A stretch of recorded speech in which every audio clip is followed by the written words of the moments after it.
I'd reached over $100,000 in net worth. So I went from less than $3,000 to having over 100 grand in net worth in about 2.5 years. Randy, Hi, thank you Randy for coming. This means so much. I'm so excited. You got everyone up there on the refrigerator. I love it. So I first discovered you about a year ago when I was watching Earth 2 Mastery, and now he changed his name to Metaverse Mastery. But at the time, you guys were talking about Earth 2 and all these crazy things, and so I after like in preparation for this interview, I went back and I went looking for some of your old videos, and I saw that you made a whole video talking about Tesla and how it was like around $80 a share at the time. And I just think to myself, how did this video only get 10 views? Like, that's such an amazing call. I didn't hear about Tesla a year ago. I didn't know what Tesla was. Like that's just amazing. And I just wanted to like compliment you, like you. And I also want to say, like, you're kind of the backbone of the Veve community in a lot of ways. You know, you're so organic. Your videos aren't structured in any way. It's just you talking, and there's so much community with your lives. So I just want to say thank you. What valuable skills did you learn in the military, or just like your past life that you've brought to to Veve and kind of the YouTube space? I don't want to say nothing, because that military teaches you how not to be scared, and it teaches you like, and maybe I think your generation and maybe a little bit of mine, like the people like the memes that came out when, like, oh hey, World War III is coming out, like all of the if you want to die, like go join World War III, and all the memes are like, it's showtime, like cowabunga it is. So but so maybe some teens and some younger people in their early 20s, they might have that just like depressed, nihilistic feelings, and maybe they can just not freak out because they don't care if they die anyway. But it's really important. Like, I've seen some people, even in the military, but some people that in normal work, they freak out if, like, over the littlest thing, like, this isn't going right, and they become so inefficient. Military teaches you that, okay, well, this is happening, this is new information, okay, what's our next move? And just be calm about it. And I do see it with some investors, like, Omi went down, like, it's crashing, it went down like 5%, like, and they're freaking out, like, should I sell? I was like, so I remember once when, like last year, when we were supposed to be on new exchanges in like May or something like that, and kept delaying, and then they said like October, and they said December. So Dan Lee was having a chat with like Cavell Anderson and like somebody else, and he's just like, there was, like, for the time, having like 600 people on your stream, it's like, whoa, that's a lot. And everyone was freaking out. So I was like, let me get on there, let me calm some people down. And I went on, I was like, guys, I know you're freaking out about this because of X, Y, and Z, but I just bought another 3 million Omi.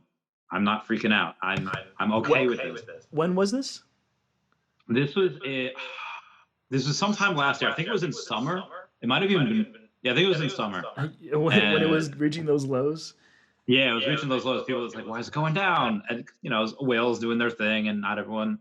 I think maybe it was after they had announced Marvel, and we had like doubled in like a day, but then it went back down to right where it was. And like, even with Marvel, it didn't stay up. And I was like, guys, you gotta it's been like 3 days, you gotta give it a minute.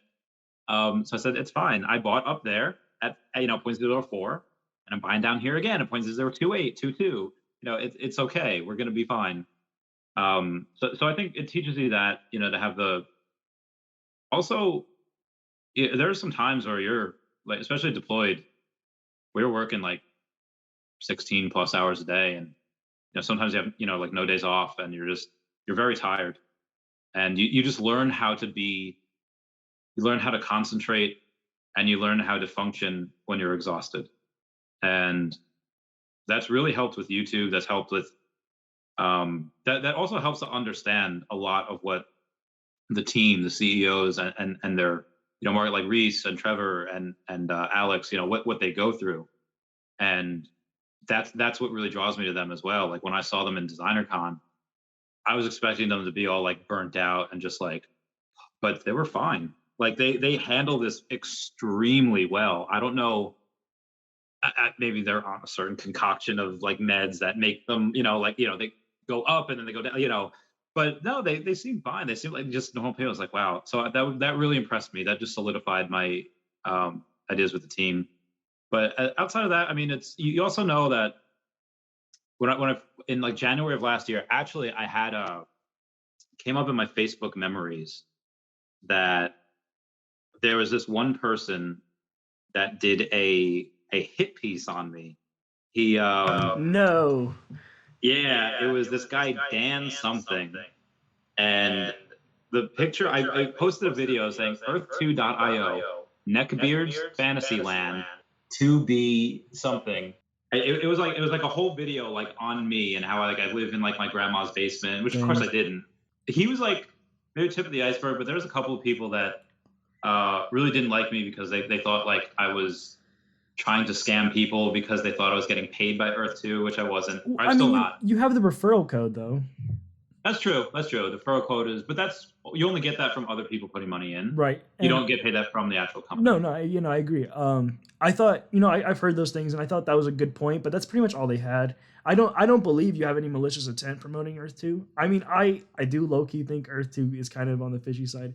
I still am holding though. I'm not selling. I'm just gonna let it ride because like you, I believe that innovation takes a lot of risk and a lot of scared. And if a lot of people are scared, then you're probably in the right place. Because touching on what you were saying earlier about taking acid and like seeing how disruptive, like the disruptive companies are gonna be the ones that do well. It reminds you like the quote by Warren Buffett. He's like, be greedy when others are fearful.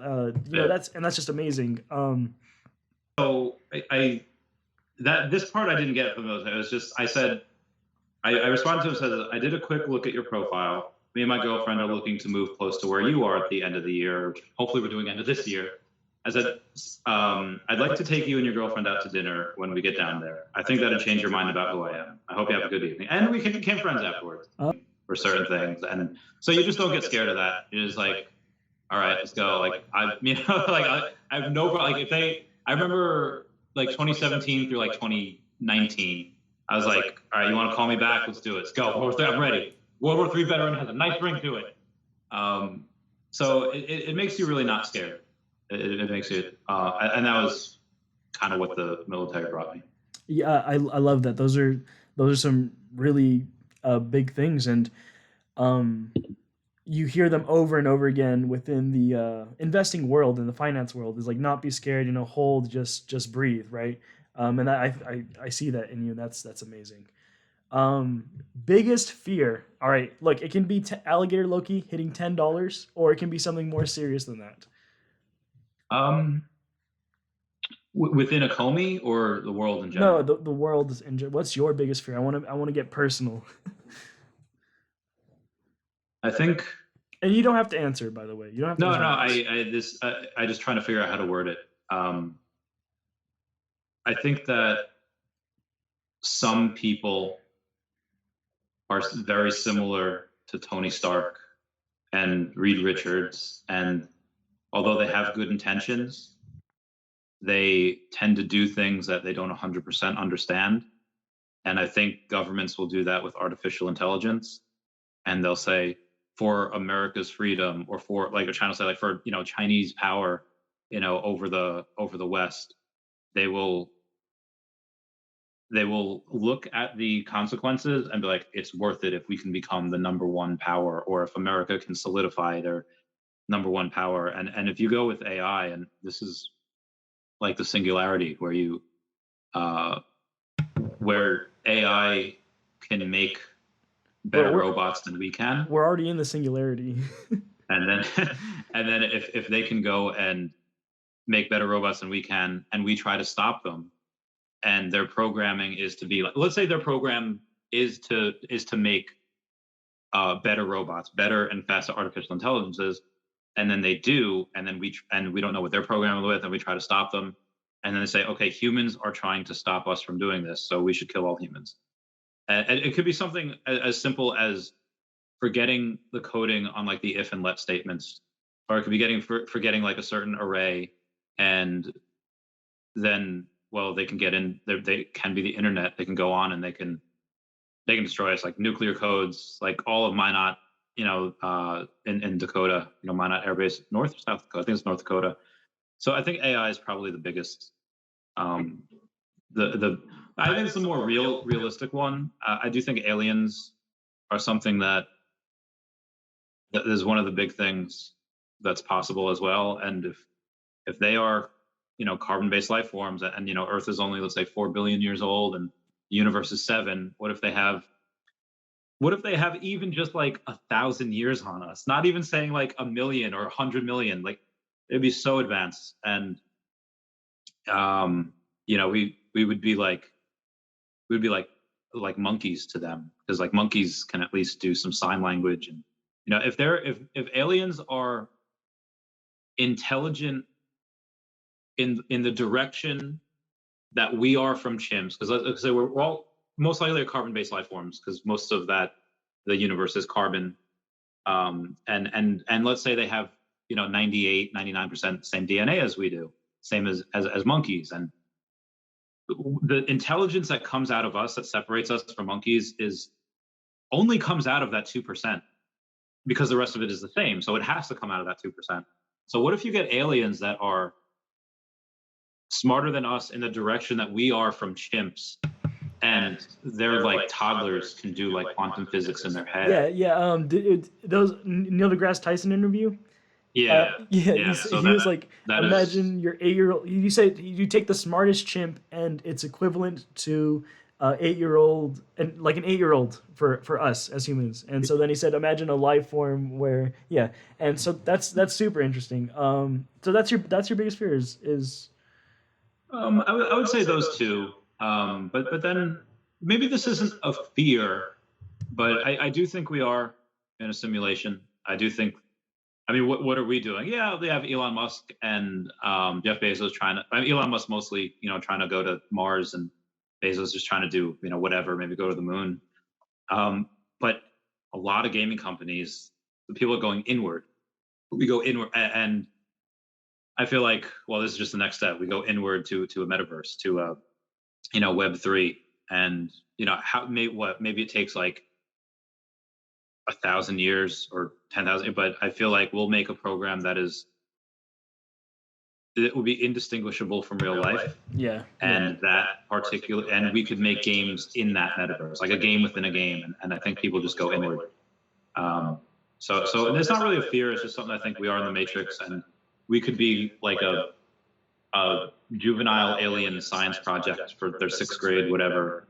And they could just be like, I'm done with it. And just, Yeah. Oh, for sure.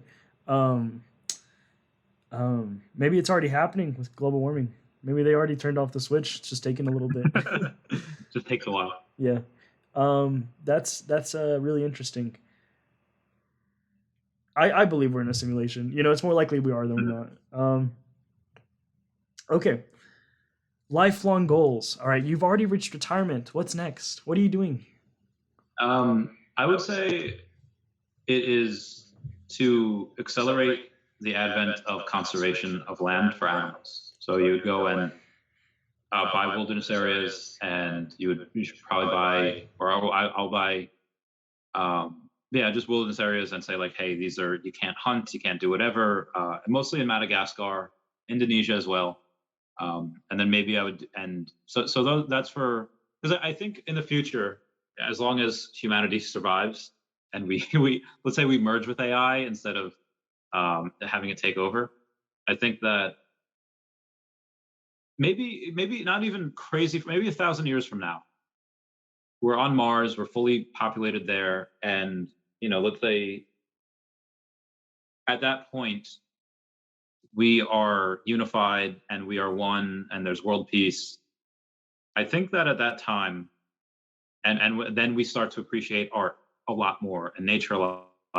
I think humans would be really sad that we didn't do what we could to save animals now. Like I know a bunch of people that they're older, like, oh, you know what? I really wish I had my old Pokemon cards. I lost them. I should have took better care of them. And it might not be the most important thing in their life, but I just think that the future of humanity would really like to have seen. Like, I would have loved to seen a mammoth. I would have loved to see these really cool animals. And I think a lot of people would be sad that they can no longer see certain things. So that's something that I could. Although at that time you could probably clone pretty much whatever you want, do whatever. Yeah, that's an amazing answer. Yeah, so that, and then I would say building out a lot of animal sanctuaries close to shelters that are still killing. That still like, I wouldn't have enough room. We're gonna kill them, and then taking those animals and just putting them in a shelter, like a large sanctuary. So those are my big goals. Yeah. So when do you call it quits? When do you when do you plan on just sell everything, just going all in on animal preservation? I was talking to my friend Dan about that recently. He's the one that taught me everything about the high risk lending business, and he's probably the biggest reason why I am where I am now. Just rebalancing portfolio. Like, some people would say, when this reaches 20 cents later this year, and I have 20 something $million, it's like, okay, cash out, and then bird in the hand, guaranteed. You could, I could buy, let's say I have $23 million, and I buy $20 million worth of land, and that's really, really good. Like, that is something that's more than most people could do. But I still think this will go a lot higher than 20 cents. And by doing that, yes, I'm solidifying a small amount, but I'm also robbing the rest of the world of future gains and future things for that. So I think I'll do a little bit at a time, and maybe sell a couple million each year of OMI. And my goal would be to have still 100 million OMI by 2030. And I did have a video the other day saying that a $10 OMI by 2030 is possible, and be $1 billion. So although I think at that point I couldn't sell everything all at once. I would have to sell little by little, because that would crush the market. And yeah, just do it little by little. And if there's anything that I see that needs to have a lot of money thrown at it, then I would have the opportunity to do that. But as far as calling, there's going to be other things that store value. Like, maybe I'll just get Tesla stock as store value, or Bitcoin or Ethereum store value, and maybe SpaceX or Neuralink if they have IPO at that point. The point is, you don't have to go all in on that preservation. You don't plan on doing that. So even if I only reach $100 million, I will donate only. I will put 90% of it to. I'll put 90% of that into, or I'll put $90 million into animal conservation. But if I go more than that, let's say I have 200 million, whatever, more than 90% of my net worth will go to animal conservation. So I think that's a pretty good deal. Like, I'll still have a good amount of money to play with and do whatever, but 90% will go to animal conservation. That's amazing. One thing I heard Gary Vee say recently was, if your intentions aren't in the right place, nothing's going to work out. And that's a really amazing goal to be having. And I'm with you there on animal. I think it's really important. I personally believe I think global warming is a little bit more urgent, because then all animals are going to die. But that's just me. I think that's amazing. So that's 5 of the questions. I just have one more real question, and then I want to do like a little fast fire, just 5 quick minute questions. So my last real question is going to be, what is your YouTube approach? What do you plan on building here? What makes you continue making these videos, and what do you see in 10 years? So right now, the videos are, I guess, split into like 3 different things. One is that people really like them, and they like are upset when I don't stream a drop, or when I don't do whatever. So it's enjoyment, but it's also the idea that a lot of people are new, and going streaming for like 5-6 hours a day is the ability for, we have 20,000 new downloads each day minimum, and some people are like, okay, this guy's live, maybe I could ask a question. I think I'm the only YouTuber currently that not only answers every question on stream, but also answers every question on his YouTube videos as well. And I think that is good for people to get information. They're saying, hey, difference between layer 1 and layer 2, and where do I store my OMI, and how, and if I could answer that, basically be like an information center, that's probably a really good thing to do. And also, when people put their names on my freezer and my fridge, that's really, I really want to give them their money's worth. But then the other part is it does, YouTube pays my bills now, and it didn't for for a long time. And so now it does. YouTube's paying your bills? I mean, Yeah. I'm just curious because I thought you would need like 20,000 like 100,000 subscribers before you make any. How is YouTube? Is it from donations or? It's mostly from super chats. Okay. But I'll show you the analytics of the last couple months. Yo, that'd be huge. And it's in December. Well, December I paid my rent. December, because I have $1,400 in rent. So I made $1,800, but in January I made $3,300. Like, so that's wow, that's amazing. So it goes up every month. But I mean, I also it's a job. I'm not streaming a long time. So I mean, it pays my. It helps me not go into my savings. Help me not go into whatever. And then the other thing is that. Sorry, is that from ad revenue or from just super chats? You do get ad revenue and super chats, just both together. Okay. So the other thing was, if I ever wanted or need something like in when Facebook was going out and doing their thing, they didn't want to advertise at first because they didn't want to ruin the user experience. And now every fourth post is an ad. But I feel like it's going to be a weird simile or weird metaphor. Like, if you're in the desert and you can't have anything to drink, you can drink a urine, but you can only drink it once. I feel like in this climate landscape, you can probably ask your subscribers to do something big, but you could probably only do it once. And I want to go and I eventually, when I start, the Chavez Foundation or Chavez Charity for Animals, whatever it's going to be called, after I make everyone a fudge ton of money, which I have been doing for a while, I will say hey guys, I did all this work. I helped everyone. If everyone could just make a donation for animals or whatever. So that's the goal. That's the idea. It's but also with that, I can't do anything wrong. I can't not that I'm I think things are funny.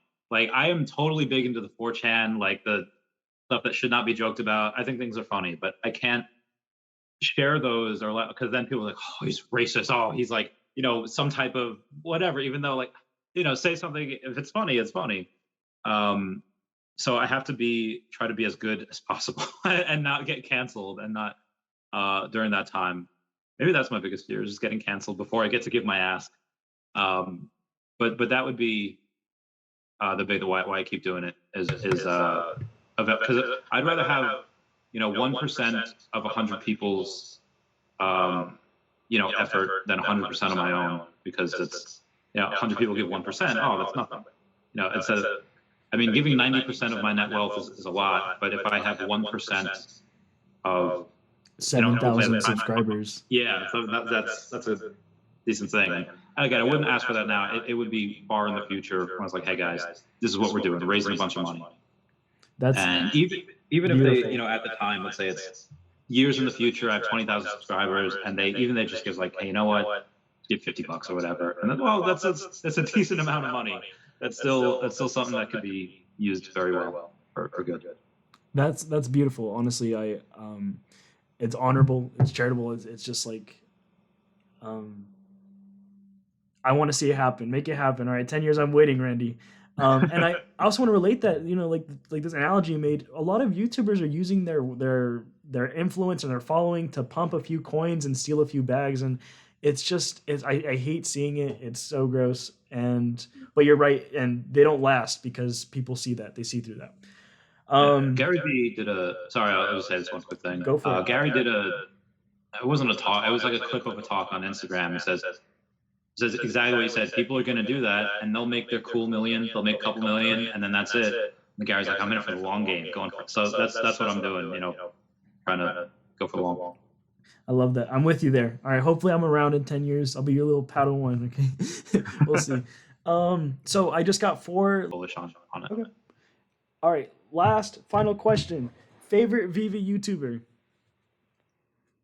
My first thought was Taps, and because Taps is, I always like, even me myself, whenever I see a new video, before I even watch it first, or I try to go a second, and that's how I knew when I was like, oh, I might have something here when people commented that on my videos. But yeah, I guess because I roomed with him in Designer Con, and he was just such a cool guy. He was just chill, like he was just a normal, chill guy, and you could tell he was like a partier back in his day. Not that he wasn't partying in Designer Con, because he was going hard on the whiskey. Wasn't whiskey ginger? That's what I would drink. He would drink something else that was, okay. But he would say, like a couple times, like, all right, we're gonna go back to the hotel room. We're gonna chill. We're gonna rally. I was like, yeah, all right. And then he says, like, it's like, all right, you ready to rally? It's like, oh, no, not yet, man, not yet. Man. And then as we're taking more drinks, all right, we're rallying. So like he just had the vernacular still of that.